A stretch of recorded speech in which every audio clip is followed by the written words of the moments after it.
Hello everyone, welcome back to my channel. आज हम एक नया चैप्टर स्टार्ट करने वाले हैं और जो इसका टॉपिक है ना वो काफ़ी रेलिवेंट होने वाला है आपके रियल लाइफ में। और नाम है टॉपिक का वर्क लाइफ बैलेंस।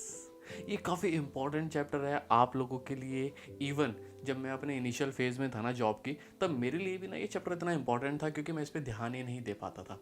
आप में से भी ना मोस्टली लोग, चलो बातें करते हैं आगे, उससे पहले आप लोग मेरे को कमेंट में बताओ, क्या आप लोगों को वर्क लाइफ बैलेंस मेंटेन करना आता है?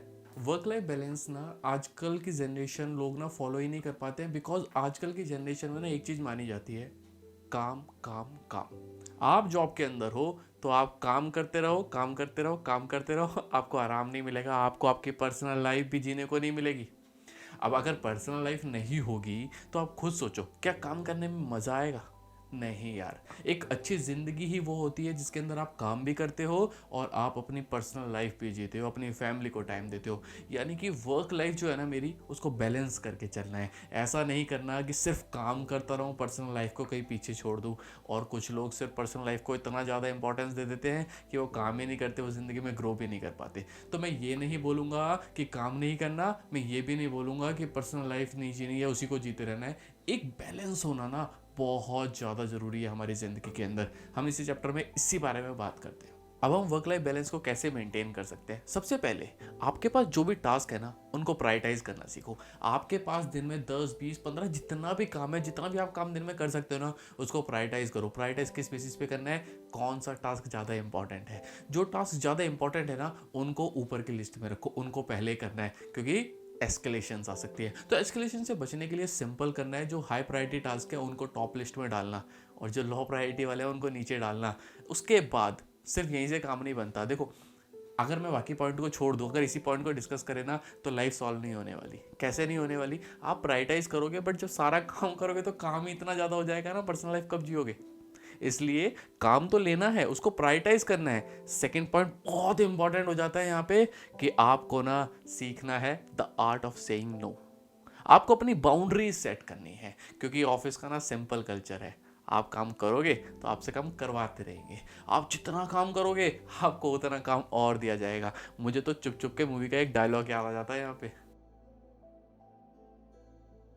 आपको ना काम मिलेगा, मिलता रहेगा, जितना करोगे उतना मिलता रहेगा। तो इसलिए आपको एक बाउंड्री सेट करनी है कि भाई इससे ज़्यादा नहीं कर सकता। आपको आर्ट ऑफ सेइंग नो सीखनी पड़ेगी। काफ़ी फेमस नोवेल है, काफ़ी अच्छी नोवेल है, मैंने पढ़ी थी वो। आपको अगर टाइम मिले तो आप भी उस नोवेल को पढ़ना। नोवेल का नाम है the art of saying no.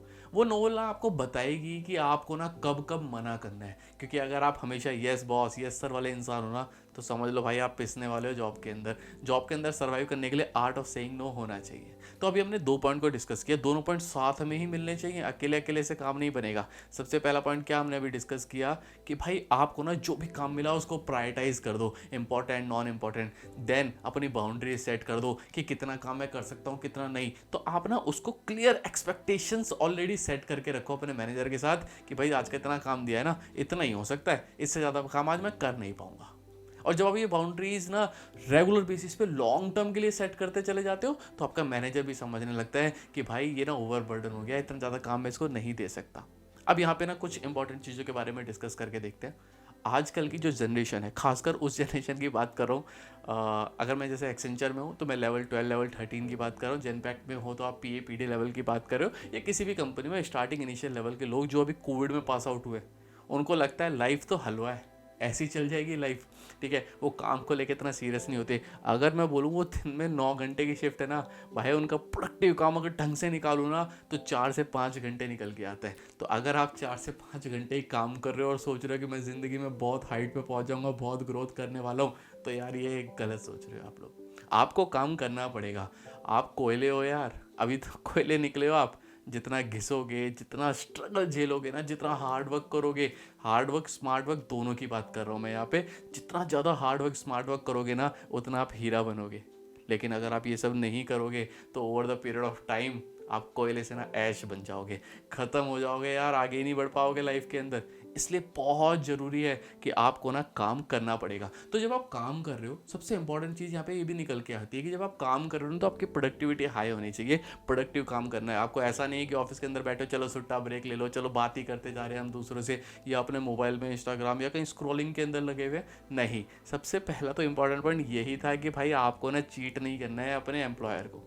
Employer ने आपको रखा है काम करने के लिए, उस काम के बदले आपको सैलरी दे रहे हैं, तो उनको चीट नहीं करना। अपना प्रोडक्टिव यूटिलाइजेशन उनको निकाल के देना है आपको। उसको रिसोर्स यूटिलाइजेशन भी बोलते हैं, प्रोडक्टिव यूटिलाइजेशन बोलते हैं ना, काफ़ी टर्म्स होते हैं। तो आप जो काम कर रहे हो उसको बहुत प्रोडक्टिविटी से करना, बहुत फोकस होके करना। और अगर उसके बाद आप अपने मैनेजर को बोलते हैं ना कि भाई इतना ही हो सकता है, इससे ज़्यादा नहीं हो सकता, तो वो भी समझेगा। दिक्कतें पता है कहाँ आती है?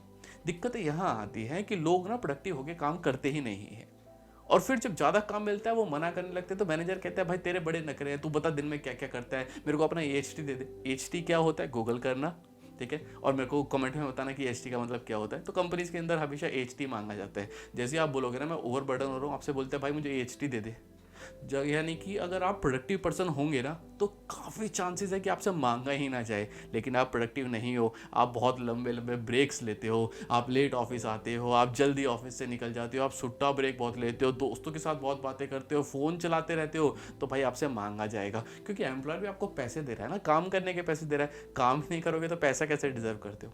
तो यहाँ पे जो इंपॉर्टेंट पॉइंट निकल के आया कि भाई आप ना काम करो ढंग से, प्रोडक्टिव होके, उसके बाद अपनी प्रायोरिटीज सेट करो, और प्रायोरिटीज सेट करने के बाद अपनी बाउंड्रीज सेट करो कि आपको आर्ट ऑफ सेइंग नो आनी चाहिए, कि कब काम को मना करना है। अगर आप प्रोडक्टिव पर्सन हो और अगर आप काम को मना करते हो, आपका मैनेजर आपकी चीज़ों को समझेगा, और हो सकता है वो आपको ज़्यादा काम ना दे, और एक ट्रस्ट फैक्टर भी ना यहाँ पे बिल्ड हो जाता है। उसको पता है कि भाई मेरा एम्प्लॉय अच्छे से काम कर रहा है, कोई दिक्कत की बात नहीं है, इसको इतने दूंगा, बाकी काम किसी और से कराऊंगा। पांचों उंगली बराबर नहीं होती। मेरी मम्मी मेरे को बताया करती थी जब मैं छोटा था ना कि देख बेटा, पांच उंगली बराबर नहीं होती। इसका मतलब क्या है? आप हर किसी पर्सन से same level of productivity expect नहीं कर सकते। किसी की प्रोडक्टिविटी थोड़ी ज़्यादा होगी, किसी की प्रोडक्टिविटी थोड़ी कम होगी, किसका स्किल सेट बहुत अच्छा होगा, किसी का थोड़ा सा कम होगा। तो पांचों उंगली बराबर नहीं होती। लेकिन जब मुट्ठी बनती है ना, तो पांचों उंगलियों को मिलना जरूरी होता है। सेम ऑफिस के अंदर हर किसी का स्किल सेट अलग अलग है, हर किसी की कैपेसिटी अलग अलग है, हर किसी की जो काम करने का तरीका है ना, वो भी अलग अलग है। यानी कि सब सेम नहीं होते, लेकिन सबको मिला के जो पर्सन अच्छे से काम करा पाता है ना, वही एक अच्छा मैनेजर होता है, वही कंपनी को अच्छे से चला पाता है, प्रॉफिटेबल बना पाता है लॉन्ग रन के अंदर। एम्प्लॉय जितना अच्छा काम करेगा ना, प्रोडक्टिविटी और मैं बोलता हूँ प्रॉफिटेबिलिटी उतना जल्दी अटेन कर सकते हैं हम लोग। अब हम आते हैं वापस अपने चैप्टर की तरफ। हमारा चैप्टर क्या था? हमारा चैप्टर था वर्क लाइफ बैलेंस। यानी कि आप जब काम करते हो प्रोडक्टिव होकर, और उसके बाद आप अपने प्रायोरिटी सेट कर लेते हो, उसके बाद अपनी बाउंड्री सेट कर लेते हो, तो आपके पास ना एक एम्पल टाइम बच जाता है अपनी लाइफ को अपने लिए जीने का। तो जो टाइम अब आपके पास बचा ना, उस टाइम को यूटिलाइज करो अपनी लाइफ को और अच्छा बनाने में, अपने आप को अपस्किल करने में, अपनी फैमिली को टाइम देने में। नई स्किल एक्वायर कर सकते हो, कोई नई डिग्री या कोई सर्टिफिकेट कोर्स कर सकते हो जो आपकी स्किल को एनहेंस कर देगा, और फ्यूचर में उसी स्किल के बेसिस पे आपको प्रमोशंस मिल सकते हैं, आपको जॉब चेंज कर सकते हो आप। और कई बार आपका जॉब चेंज करने का मन नहीं है, तो आप प्रोसेस मूवमेंट जैसी चीज़ें भी होती है, तो दूसरे प्रोसेस दूसरी टीम अंदर जाके भी आप काम कर सकते हो, ताकि आपको कोई नई चीज़ सीखने को मिल जाए वहाँ पे। मैं अगर अपनी बात करूँ तो मैंने काफ़ी सारे डिग्रीज, मैंने CMA किया, उसके बाद MBA किया, MCOM किया, MA इन साइकोलॉजी किया। साइकोलॉजी का मेरे को बड़ा इंटरेस्ट था, इसलिए मैंने किया। तो मैंने क्या किया इसको करने के लिए? मैंने फोकस होकर काम किया। मेरी प्रोडक्टिविटी पे कोई क्वेश्चन नहीं उठा सकता ऑफिस के अंदर कि ये काम नहीं करता है। मैं प्रोडक्टिव होकर काम करता हूँ। जब ज़्यादा काम आता है तो मैं बोल देता हूँ भाई देखो इस बार तो मैं कर रहा हूँ, मजबूरी है, बट हमेशा नहीं कर सकता इस चीज़ को मैं, इसको हमें मैनेज करना पड़ेगा, कुछ हमको ना स्ट्रेटेजी बनानी पड़ेगी, ताकि हर बार मैं ओवर बर्डन ना हो। उस बर्डन को ना इवनली शिफ्ट करना पड़ेगा हमें बाकी टीम्स के ऊपर भी। तो उससे क्या होता था, मेरे को पर्सनल टाइम मिल जाता था, जिस पर्सनल टाइम को मैं यूटिलाइज करता था अपनी फैमिली को देने के लिए, थोड़ा अपनी बॉडी पे, थोड़ा एक्सरसाइज के अंदर मैं अपने टाइम को यूटिलाइज करने लगा। तो जिम जाने से ना बहुत फ़ायदे होते हैं, उस पर बात करेंगे किसी और वीडियो के अंदर। तो मैं उस टाइम को यूटिलाइज करना एक्सरसाइज के लिए, नई नई चीज़ें पढ़ने के लिए, और उसी बीच मैंने इतनी सारी डिग्रीज़ को एक्वायर कर लिया। तो अगर आप भी इन चीज़ों को ध्यान रखते हैं, तो आप भी एक perfect work life balance maintain कर पाएंगे। तो आज की वीडियो को यही एंड करते हैं। अगर आप अपनी लाइफ में वर्क लाइफ बैलेंस नहीं मेंटेन कर पा रहे हैं, इन पॉइंट्स को फॉलो करके देखिए। 1 हफ्ते, 2 हफ्ते, 3 हफ्ते, एटलीस्ट 1 महीने इनको फॉलो करो। और अगर फिर भी कोई रिजल्ट नहीं आता तो मेरे को कमेंट बॉक्स में बताओ, या फिर मेरे को मेरे इंस्टाग्राम हैंडल पे मैसेज करके बताओ कि कहाँ पे आप लैग कर रहे हो, या क्या रीज़न रहा है कि वो आप अचीव नहीं कर पा रहे। मैं आपके साथ समझने की कोशिश करूँगा कि ये सब पॉइंट्स करने के बाद भी कहाँ पर दिक्कत आ रही है। हो सकता है आपका मैनेजर जो है ना, वो बहुत ज़्यादा टॉक्सिक हो सकता है उस सिनेरियो के अंदर थोड़ा सा डिफरेंट तरीके से टैकल करना पड़ेगा। बट अगर ऐसा कोई सिनेरियो आता है तो स्पेसिफिक आपका सिनेरियो होगा, मेरे को डीएम करके ज़रूर बताना। हम उस केस को भी ना एक केस स्टडी बना के यहाँ पर डिस्कस करेंगे ताकि सब लोगों को पता चल सके। आज की वीडियो को यहीं एंड करते हैं। That's all. Keep watching, keep growing. और अगर आपको मेरी वीडियोस अच्छी लगती हैं, आपको लग रहा है कि इनसे आपकी लाइफ में कोई पॉजिटिव चेंज आ रहा है, तो चैनल को सब्सक्राइब करना। और आपको लगता है कि आपका दोस्त, आपका कोई रिलेटिव इन वीडियो से बेनिफिट उठा सकता है, तो उसको ये वीडियो शेयर करना। That's all. Keep growing.